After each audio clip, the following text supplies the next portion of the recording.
Welcome to Immigrate. Welcome to a space where you can be vulnerable, a space where you're not going to be judged, a space where you can be authentic. And my hope and desire is to inspire and motivate everyone that click onto this podcast. So, welcome to another episode of Immigrate.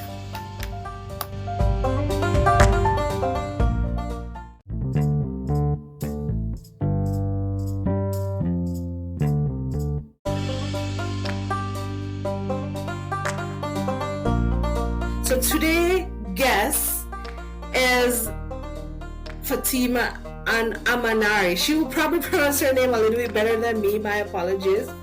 But she's a friend of my friend, and she also got mentored by one of my friends. And I heard her story is beautiful. And as she introduced herself to you today, she's a mom of two beautiful kids. She loves spending time with her children, and she work as any normal immigrant in Canada. She will tell you as much as she wants you to know.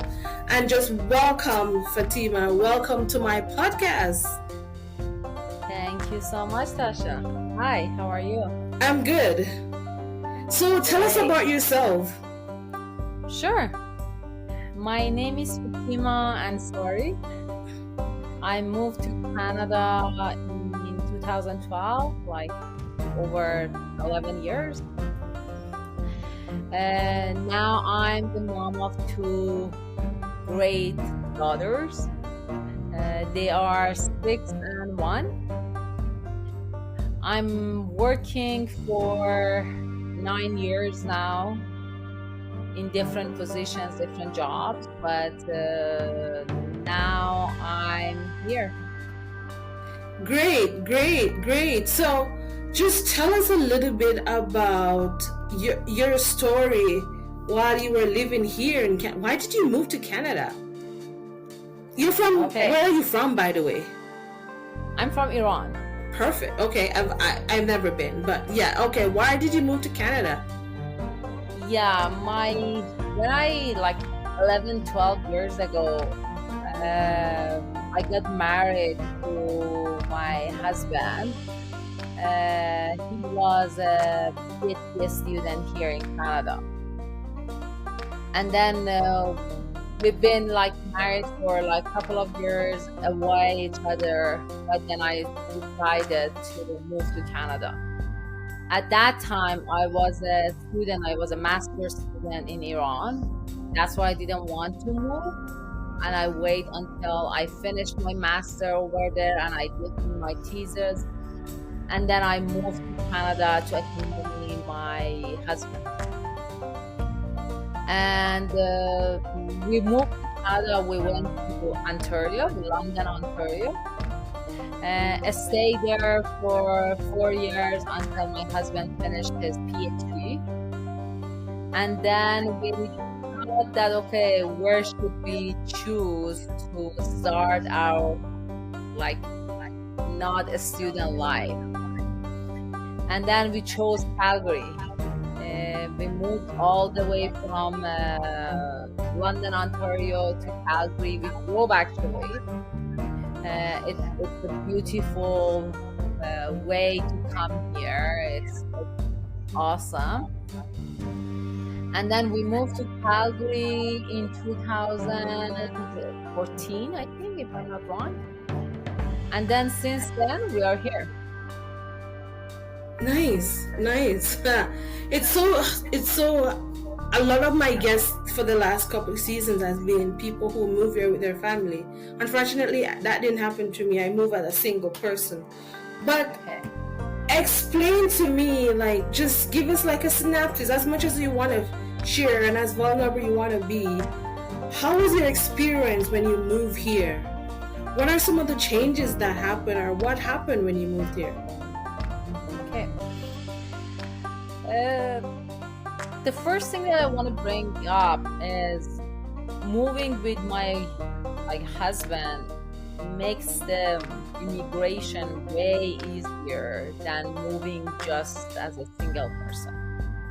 When I'm comparing my experience with my husband's experience, he moved here as a single person, as a student in Canada. Our story is totally different. I had my husband here, who knows where should we go for grocery shopping, where should we rent our house, when we should like buy our car, all of those things. He knows everything. He planned everything before I came to Canada. Like before coming, I chose my like condo through the video camera, like video chat with my husband. He shows me a couple of different options and I chose one of them. He prepared everything basically before I came here. So it makes everything easier for me in that side. But moving as an immigrant to another country without your parents, without your friends, without all of your relatives, it's not an easy move. I'm pretty sure that whoever immigrates to another country, even another city, they experience that. You need to put everything behind and go to the very unknown place. And that happens for me as well. I had lots of friends. I'm a very attached person to family, friends, as you can even say now. But that was the biggest move. That was the biggest, toughest part of my immigration. But my husband tried to help me a lot in this regard. He tried to be my friend, my family, and my everything basically. And he is my everything. I can tell you now that I passed all of those tough stages just because of him. What else do you want me to tell you? Well, the thing is, when you touch on as a single person, it's harder for a single person then, because your husband had set the foundation for you when you move it. It's because you said something so profound. You say on the video and you already selected your house, so your husband was here. But you also said that your husband experience from your experience was totally different. Mine, probably his was more advanced because he came here by himself. And I think I need to just probably pause right there, because for me, I came here by myself. You know what I mean? I came here without no family or anybody. So that was one of the hardest thing. And you're right, it's so much easier when you move here with your family and everything is set up and your husband have everything laid out and they can show you where to shop. Oh, don't go there. Yes, go there, right? Or at least create a community already that you can just go into. But what was some of the most complex of all you just shared? What do you think is the most complex of all, though? I didn't share the education and work background of that immigration. Yeah. When I was in Iran, as I said, I was a master's student in economics. And I was working at the same time when I was a student, working full-time, being a full-time student. But when I moved to Canada, they didn't accept basically my experience. They didn't let me to enter the job market easily. I tried a lot of things but didn't work out. I went to lots of career fairs and everything like that to get a job. But even like as economics, I thought that okay, I can get a job easily at the bank, but it was not the case. When I was going there to even apply for a teller job, they were asking me that, okay, what Canadian experience do you have? And I didn't have any of those. And I was showing them my resume. It was like a very strong resume, but they were telling me that no, we don't need you as a business analyst. We need your experience working at Tim Hortons to be able to work as a teller, as an entry level job. And that was the toughest part of my immigration. I had to start from zero again. Yes. And even not zero from negative, because when you are starting at zero, you can start building up your foundation. But here, I couldn't go to the school at that time because I was an international student, and I could be an international student basically. But at that time, we couldn't afford to pay for another bachelor because my husband was a PhD student. His education was funded by the school, by the university. But mine, if I wanted to start education as a bachelor student, I had to pay for it. I tried to go for a PhD at that time, but the major that I was looking for was not available in a small city like London, Ontario. I had to choose between staying with my husband or going to Toronto and continue my PhD over there. And at that time, I decided to stay with my husband. That was the biggest and most difficult part of my immigration. It took a couple of years for me to adjust myself with the new situation, to accept that, okay, it is correct that I was a business analyst, but when I'm here in Canada, I need the Canadian experience and I need to go work in retail to get some customer service experience. That was my story in the first couple of years of living in Canada. Oh, we story kind of so similar because I came here, transferred from my university. I'm from Jamaica, so I transferred from my university, came here like, okay, everything is gonna be okay. But I transferred as a social worker student. Okay. And I was like, okay, I'm gonna continue my bachelor degree, but again, you said it was so expensive. Yep. I had to decide, okay, you really like social work, but you have to find something that's probably gonna work out in your favor. So I went into business and I did a 2-year program. So a lot of times people don't understand that these are the little things that makes the situation so difficult. When it comes to your family, how did they respond to you moving? Did they encourage you to come back home?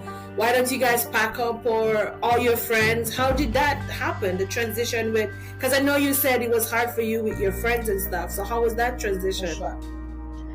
Actually, they never asked me to pack and come back. Okay. They always support me to stay, fight for what you want. When it comes to my friends, they were just supporting me from over there. We were chatting, even though that our time was not it was a big difference in our time. We have a 10 hours and a half difference. hour time from here to Iran. But they always support me. They were asking me that, okay, we can still be a friend, we can still chat with each other, but it's more difficult for both of us. But like when we were just like chatting, because it's their night time or it was my morning time that I need to do some productive things, basically. Right, right. But they always supported me to stay, fight for what you want, you can do it, and build up your community, build up your friends over there. That's What awesome. happened from my friends and family That's back awesome. there. That's awesome because some persons never experience that. Some people, family tell them to come back home. So, we're not gonna put your age out there or anything, but what would you tell your young self right now? Say you 20 year, like your 20-year-old self or your 19-year-old self. What would you tell your 20-year-old self right now? You move into Canada. Like, I'm saying that it's always hard, but it's always good to try for better life. Like, I moved to Canada to accompany my husband, but when I'm comparing my life now with my friends, whoever didn't move to Canada like 10, 11 years ago, I see myself in a better situation, better life, better let's say situation, yeah. From every angle that you can think about it, I'm in a better life. So I'm telling that I did the right thing that I moved to Canada, but and it, how should I say? I had all of those tough days, tough years, but it helped me to build up myself, like prepare myself for to be a better person, better situation. That's what I think. Awesome, awesome. What would you encourage an immigrant that's listening right now? And they're saying, man, it's tough out there. I don't know if I can do this. I'm just like 3 months here, 6 months here, a year. I can't do this. Like, I don't know if I can do it. What would you tell them right now? I'll tell them that just fight. Just fight whatever you want. You can make it happen. It might take more than whatever you are expecting, but it will happen. I'll give you one example from my life. At that time, like 10, 11 years ago, I couldn't go to the university.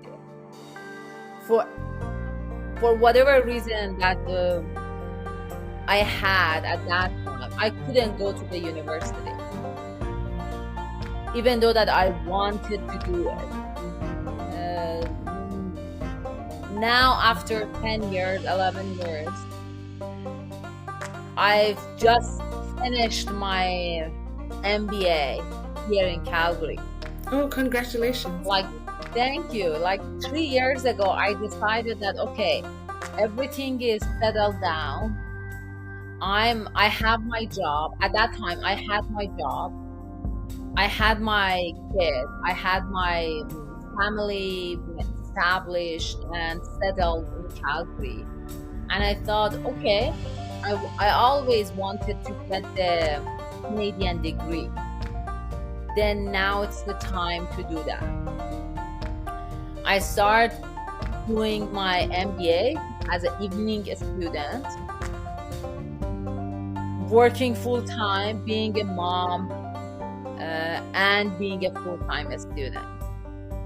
It was a tough time, like I was going to school, my classes been from 6 to 9 p.m. It was really difficult going to work from morning till 5 and then 6 to 9 going to the classes that I had. But I did it. It took a couple of years to do it, but I did it. And now I start looking for a new journey, new career life again, to pivot it towards whatever I want. Like whatever I wanted to do it like a couple of years ago and I couldn't do it, but now I think I can do it. So Canada gave you an opportunity that what you couldn't do 2 years ago. Now you have that opportunity, and it took time. That's what you're saying. It took time, Yeah. and it took work, and it took perseverance for you to do it. And I like to ask my guests, like, name one thing how you have seen God work through this entire process. Whatever you believe in or whatever you believe, but do you think that God was in all the midst of all this that you went through? Definitely, yes. If I want to put God in my life, I can tell you like this. Let me give you one story first that we have with Iran. We're trying to tell to, when we are trying to introduce God to kids, we tell them in this way. Like imagine a worm that like going into one branch, and all over the sudden a wind blow the worm down the branch. If I'm the worm, I think that, oh, I was going my way and the God sent me that wind and stopped me from going forward, moving forward. But the true story, when you look at all of the pictures, the true story is that at the end of that branch was a bird waiting to eat like its lunch, let's say. Yeah. And if that worm was moving forward through that branch, was getting eaten by the bird. But the God didn't want the worm to be eaten, so blown that wind. Okay? We don't see that blow. We don't see that wind Yes. as a God. But that was the God. That was the God in the worn life. You might don't like it because you don't see the whole picture. I think that's what happened for me as well. Sometimes in all of these years, I was disappointed from God. Like it happens for me actually that I went for an interview. I got shortlisted. I know that like I was between the 3 people that was chosen for that position. And I'm pretty sure that I was the most educated person, most experienced person between those 3. But I was not the one getting selected. And I was thinking by myself that why the God? I prayed a lot to get that job, but I didn't. I was disappointed at that time, but now that I'm out of that situation, I'm thinking by myself that, okay, it might be something there that I was not aware of. That's why the God didn't let me to get that job. That's right. That's right. Or the other person was better than me, but I couldn't see it. You know? That's the God in my life. And that's beautiful. That's beautiful. That exactly. And the reason I ask this question, because sometimes whatever God looked like to us, and for you, God, that worm, that we can't see that wind for real. We cannot. Yeah. You put it so beautiful. I couldn't even. You touch. I'm getting goosebumps. Thank you so much for sharing your story with us, and just thank you just hanging out with me. I'm so appreciative of you saying yes, and I just want to thank you for doing another episode with us. And I like to just ask my guests to just end with 3 words that you would like to just share. Just 3 random words you think would be nice for someone to hear and motivate them. Love your family, and it's not a word, but Go ahead. I want to say you can do it. There you go. There you go. I love it. Thank you again, and thank you. Thank you. Thank you. All right, guys, see you on the other side. Thank you. All right, my dear, thank you so much for coming and No doing this worries. interview with me. You're so beautiful.